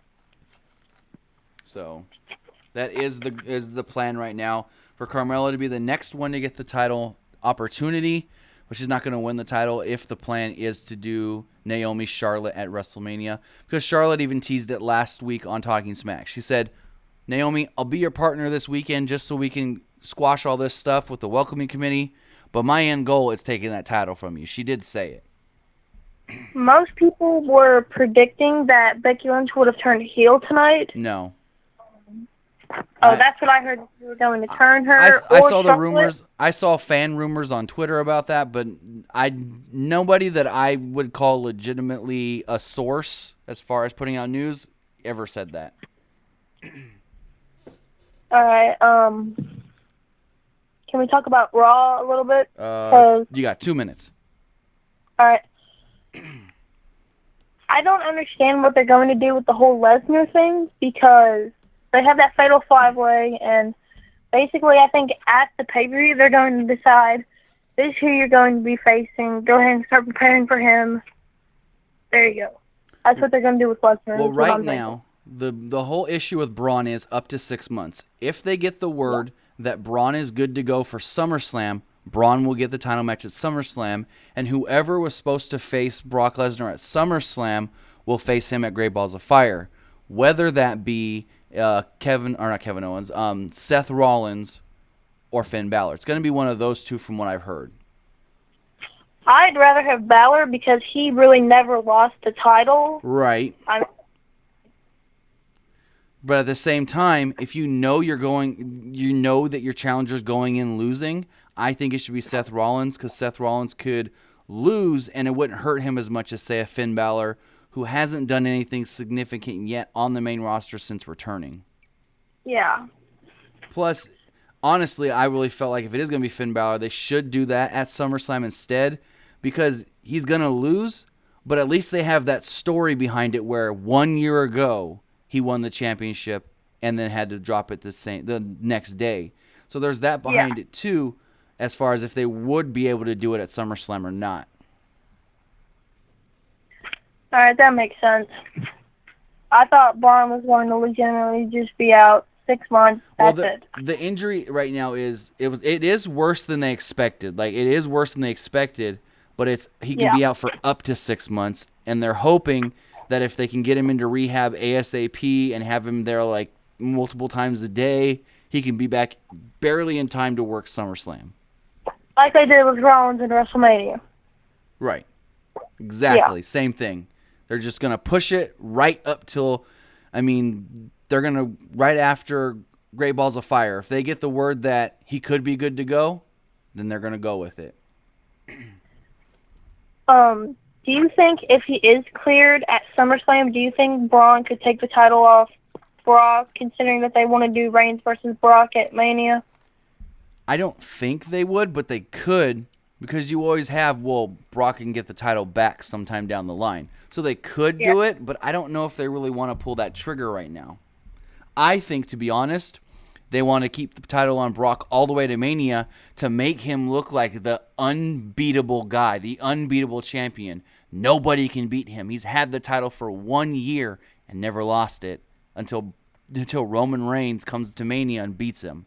I honestly think that's what they want to do because they want Brock to be the biggest badass they can going up against Roman. I just don't see why they're pushing Roman so much after all the heat he is getting after what happened at Mania. They like that, though. So they want him to be a base heel, but they want to push him. Vince feels like any reaction is a good reaction, whether you're getting cheered or booed. If you're getting a reaction, then you're doing something right. All right. So, yeah, that's why they're pushing him still, because, you know, the crowd's still there cheering. If the crowd was silent, it might be different. But as far as right now, at least he's getting, in their minds, at least he's getting that big boo. Yeah. But I heard that they're possibly doing a program with him and Miz over the Intercontinental title so they can push, like, he's held every title in WWE. Oh, he hasn't held the Universal title. Right, I have heard that. I don't know if he's going to win the Intercontinental title. I would assume possibly and not hold it long. But yeah, that is a idea that's been floating around for about a month now.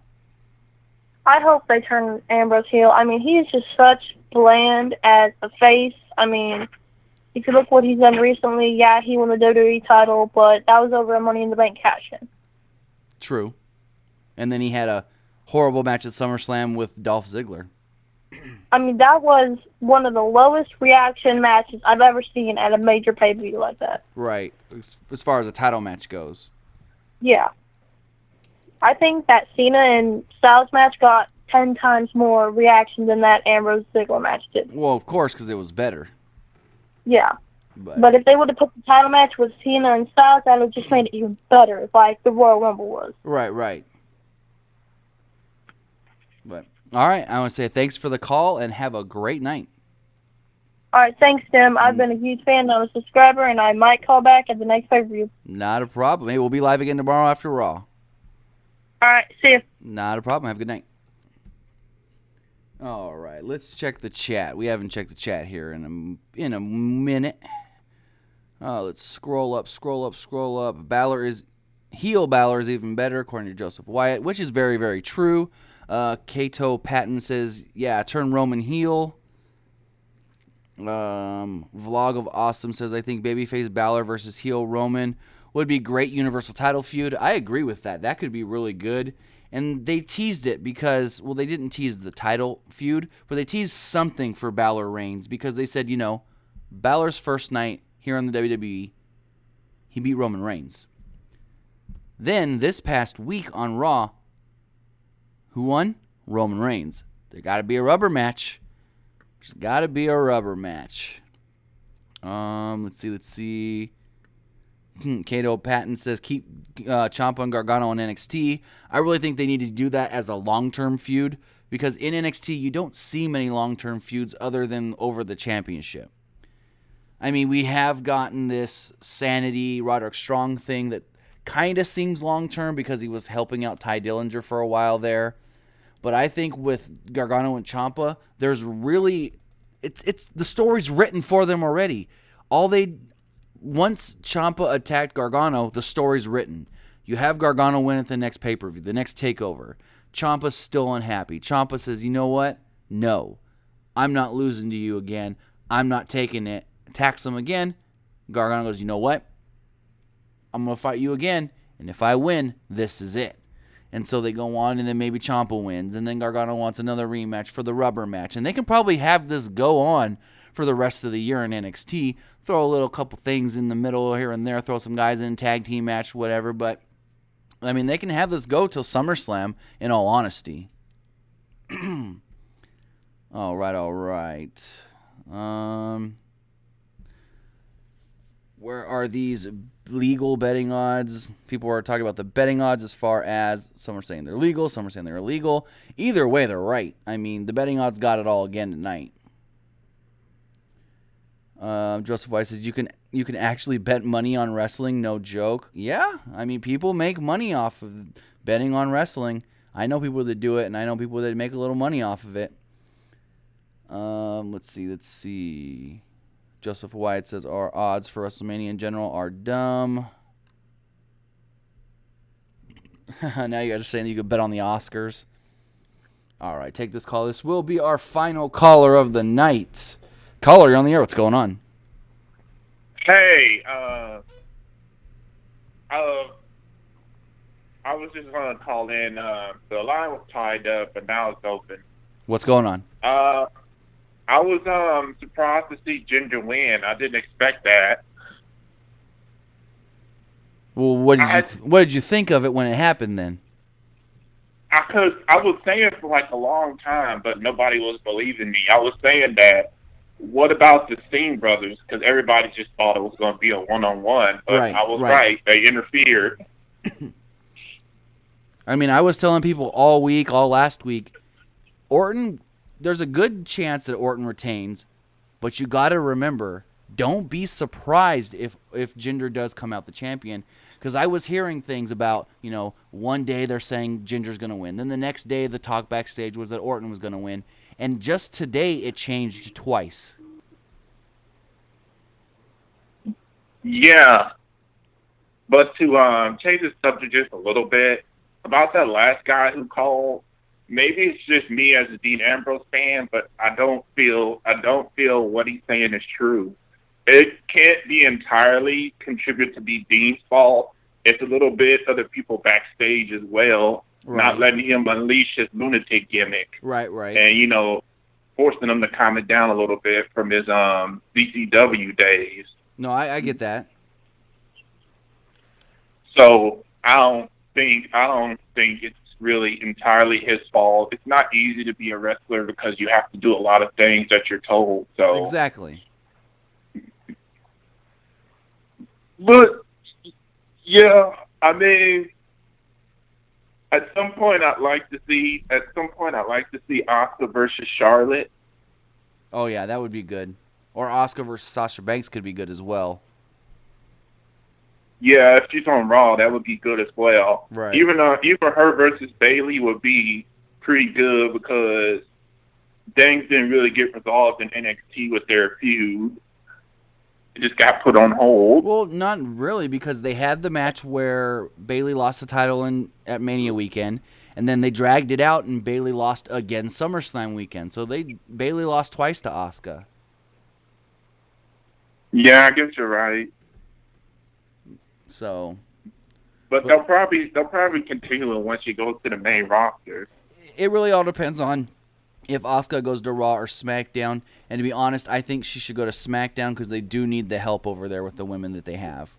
I mean, Raw's got Sasha Banks, they've got Bayley, they've got Mickie James, they've got Alexa Bliss. Raw's good right now as far as top women. They do need another good woman on SmackDown. Yeah, the thing with SmackDown is they kind of sort of forget continuity. I don't know if they've just forgotten this completely, but one of the things they can take advantage of is the fact that Naomi and Tamina used to be on Team Bad together. Right. They don't seem to even acknowledge it. Mm-hmm. Well, I think they actually did a little bit on Talking Smack this past week, but at the same time, who watches Talking Smack? Not as many people as you would think, so you can't have too many storylines develop from Talking Smack if not as many people are watching it. Yeah, that's the thing, though. I've always wished they would put some of this stuff on iTunes because I would buy it, but they never do. Well, I mean, sometimes they put the Talking Smack stuff up on their YouTube page. Yeah, I think the reason why WWE is having such a hard time with people watching and stuff is because they only sell pay-per-views. They only sell pay-per-views to watch wherever you want. Like anything else, you have to watch from the network or on your phone. If you sell SmackDown or Raw on like iTunes or something, then it would go up by a whole bunch because people have lives. Well, I mean, they have it on Hulu. It comes on Hulu the next day. Yeah. So. But it's like some people can't always be around Wi-Fi, and it right. runs up their data bill. Right. No, I honestly, I get what you're saying there about how sometimes it just is harder for people to watch it on television. Yeah, I'm glad Naomi's champion though. I always liked her back in her feud with Paige. Right. Yeah, she's been somebody that they've liked. It was just they never could. Every time they get a story or they get some sort of idea for her, something else happens and she gets pushed aside. And I think that's one of the things that's happened with her a lot. And she talked about it recently in an interview saying, this whole feel the glow thing, it all started when she started wearing those shoes. Then she suggested doing a glow-in-the-dark entrance like she does, not exactly like she does now, and they told her no. So she tweaked it. Instead of going to whoever was she talked to the first time, she took it straight to Vince. Vince told her, we'll try it for 2 weeks, and if the crowd likes it, you can keep doing it. So she just went straight to the big dog himself with her, and that's why she has the glow-in-the-dark entrance now. Oh, yeah. So I hope she developed more of a character around that and just not entrance. Right. She says she is working on it. She says another reason why we always see her wearing different clothing every week, like one day she wears like the full body suit, or like tonight where she's got like the sports bra kind of thing, is she's trying to figure out what works best for her gimmick with all the, what's best for dancing to their entrance, what's best for the glow-in-the-dark stuff. And she also says that she wants to be different as far as with, like, say, a Charlotte. She wears basically the same thing every week, maybe a different color. So she wants to be that one girl where you're like, wow, what is she going to wear this week? Because she's always wearing something different. And I like that, how you're not just wearing the same outfit every week. It gives her a reason for people to want to see her come out at least. Her Fandango and No Way Jose would have a heck of a good dance-off. That would be pretty funny. Yeah. Whatever happened to No Way Jose? I swear I have not seen that guy in like months. Last time No Way Jose was seen on television, what happened was he was supposed to be in the 6-man or 8-man tag team match at NXT TakeOver Dallas. The night before, they did an angle at WrestleMania Access where Sanity attacked him and injured him. Then at TakeOver, he was replaced by Cassius Ohno, and they haven't even made reference to it ever since. He works the house shows every night.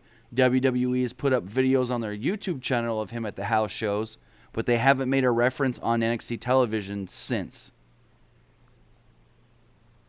I wanted Hideo Itami to win the NXT championship, but I'm kind of glad he didn't because, you shouldn't just give the title to somebody just as they come back. Right, and the plan is to do Bobby Roode versus Drew McIntyre at NXT TakeOver Brooklyn, and they're going to turn, it looks like, they're going to turn Hideo Itami heel and have him feud with Cassius Ohno.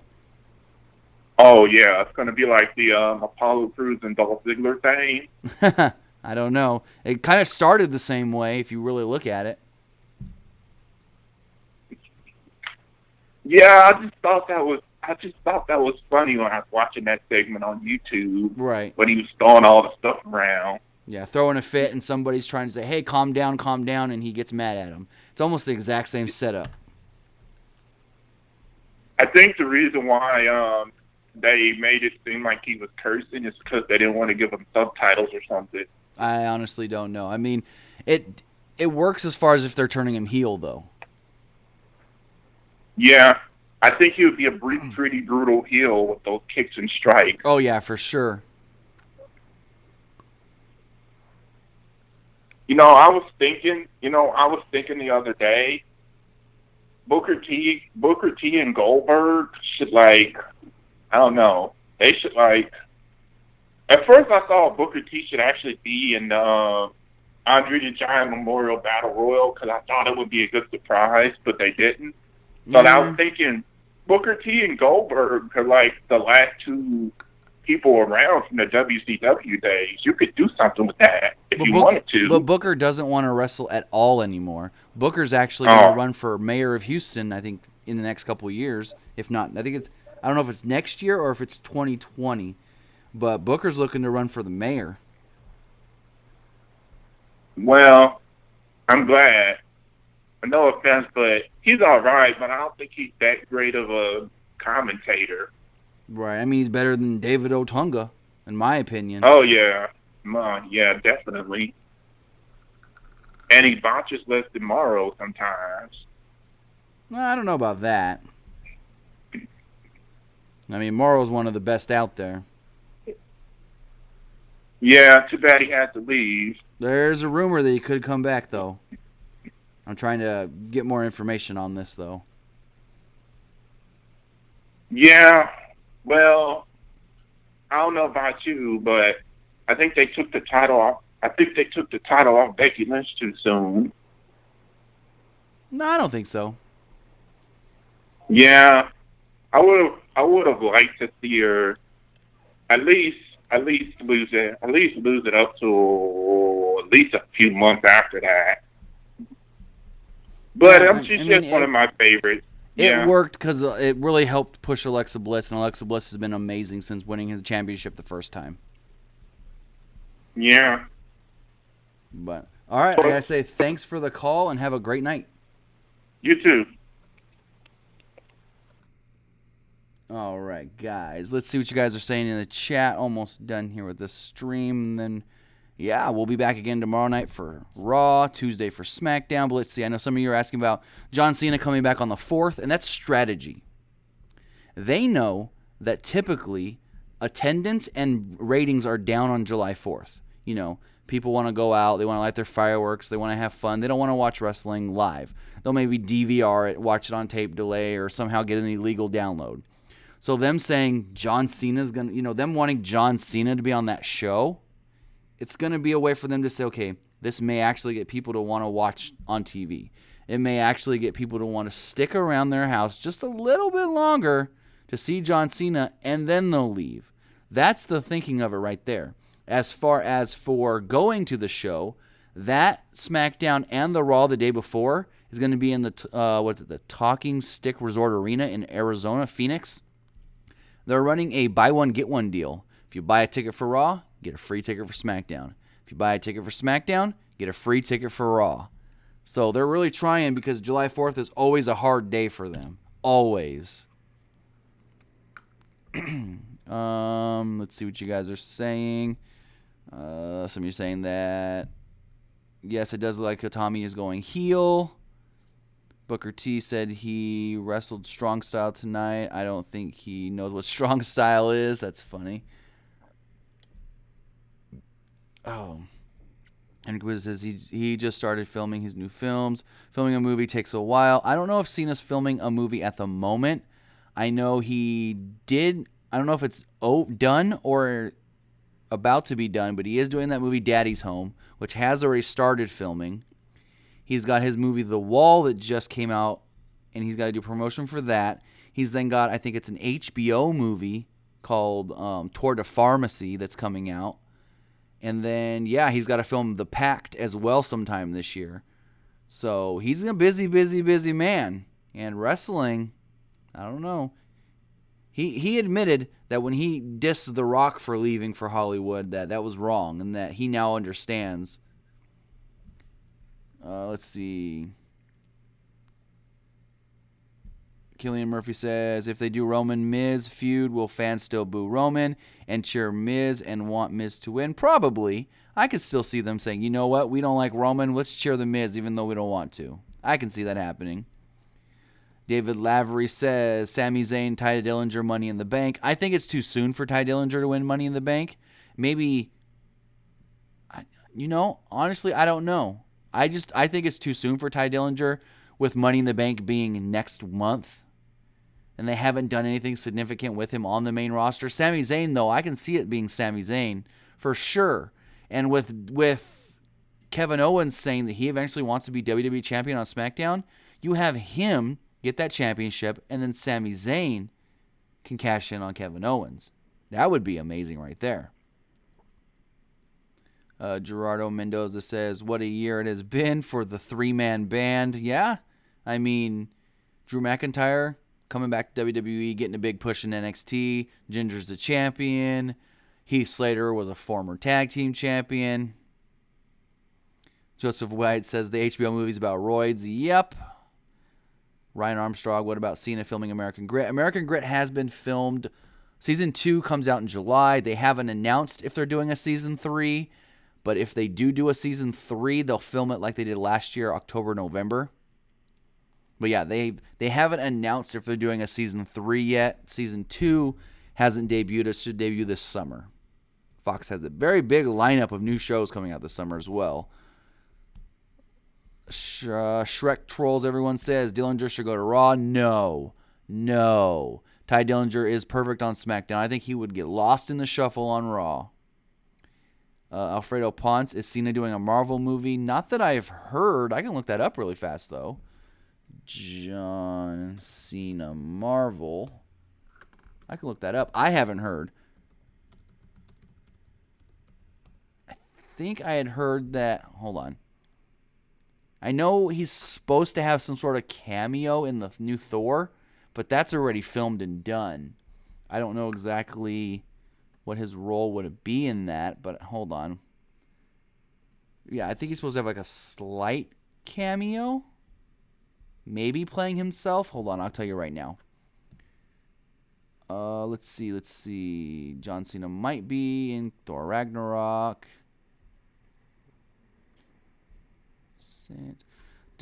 Oh, crap. I just lost it.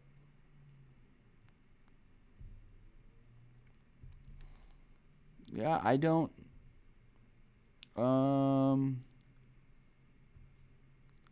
IMDb is saying that John Cena is going to have a small cameo.